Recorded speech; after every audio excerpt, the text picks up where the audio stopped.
Hi everyone, this is going to be the last video for the chapter 1 material, and a couple of the cost classifications that we hadn't got to yet are opportunity costs and sunk costs.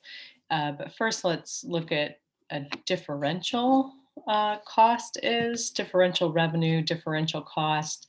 Basically, that just means a cost that's different between two alternatives or a revenue that's different between two alternatives.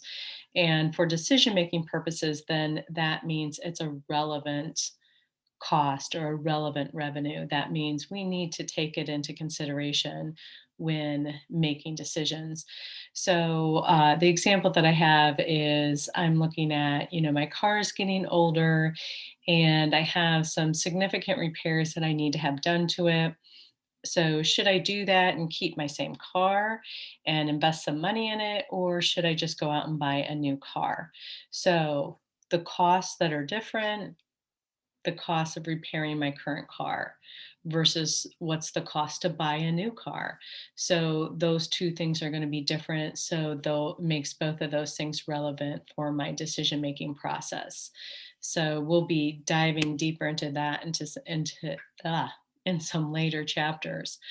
Also, they talk about a sunk cost. A sunk cost is something that's happened in the past, and so that means it's not relevant for decision making because we can't undo something that's happened in the past. I know that's mind blowing, but so going back to my car example, however much I paid for my current car 5 years ago, that's a sunk cost and it's irrelevant. But a lot of times people will making decisions will be like, but wait a second, this car cost me $20,000 5 years ago.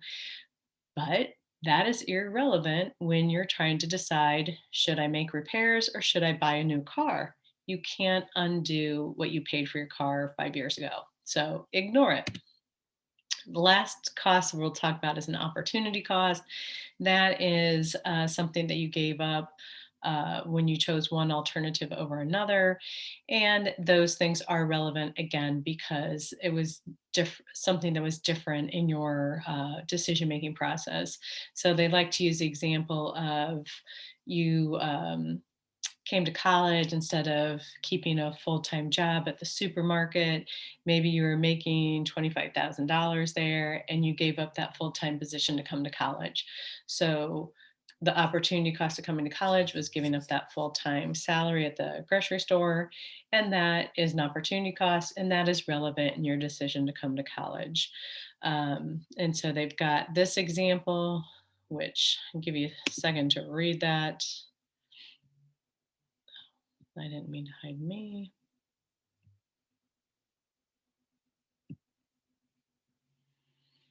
Okay, so what do we think? Is it relevant or not relevant? And yes, the cost of the train ticket is relevant.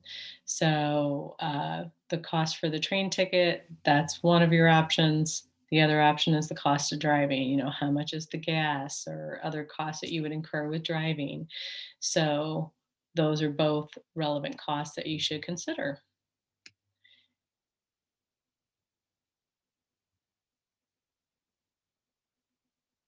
How about this one? Is this something that's different between taking the train or driving your car? And hopefully you're answering no. You have your car licensed already. It's not going to change because you take the train or don't take the train. So it's not relevant. It doesn't change. It's not different between your two decisions.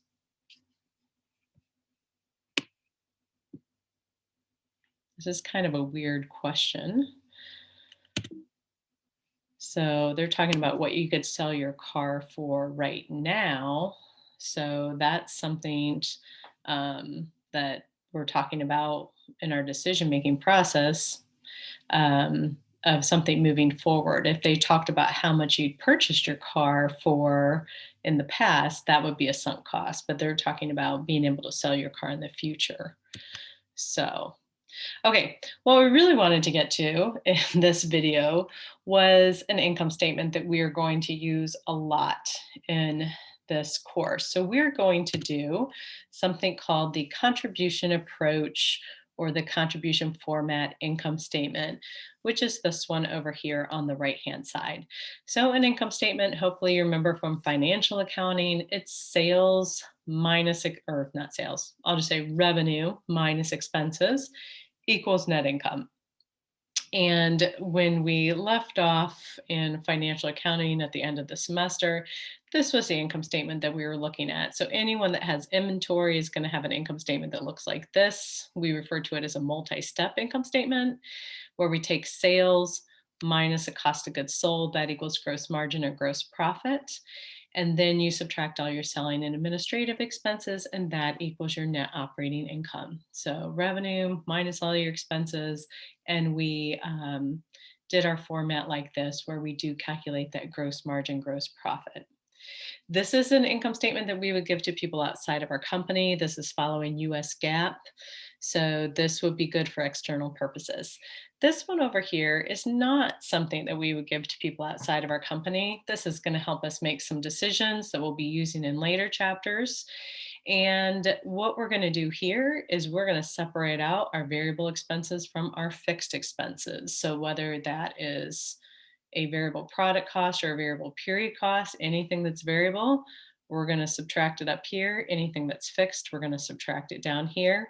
We have this new total here called contribution margin. So you take sales minus your variable expenses, that equals your contribution margin. So contribution margin is how much you can contribute towards covering your fixed expenses. Once you've done that, then everything else is going to be net income. Yay.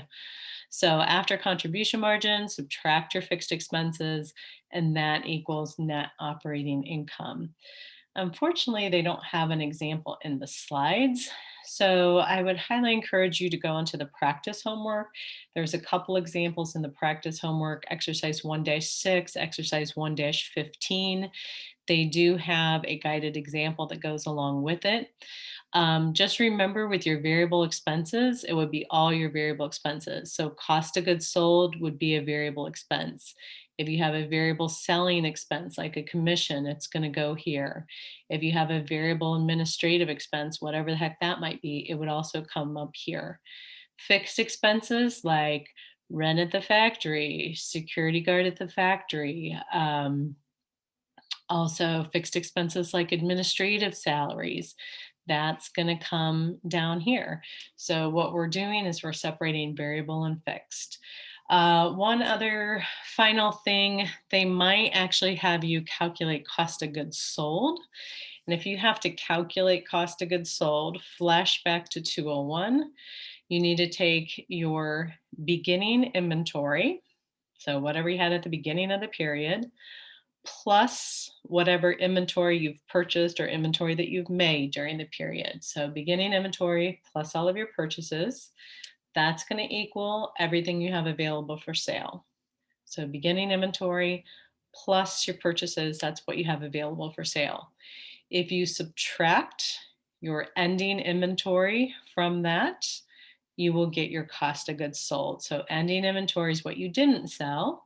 So you had everything available, subtract what you didn't sell, that equals your cost of goods sold. So wrap it all up.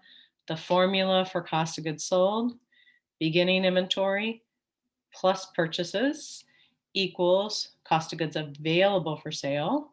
Then subtract your ending inventory, and that will equal your cost of goods sold. So I hope this helps, and don't forget to get all of your assignments done, which is the COV assignment, the Learn Smart assignment, the homework assignment, and you have a timed 90-minute quiz. You can use your book, your notes. It does need to be your own work. So do not be using assistance, whether that's on the computer or from another person. It does need to be your own work. So somebody doing it for you does not make it your own work. So please get those done and contact me if you have any questions. See you later.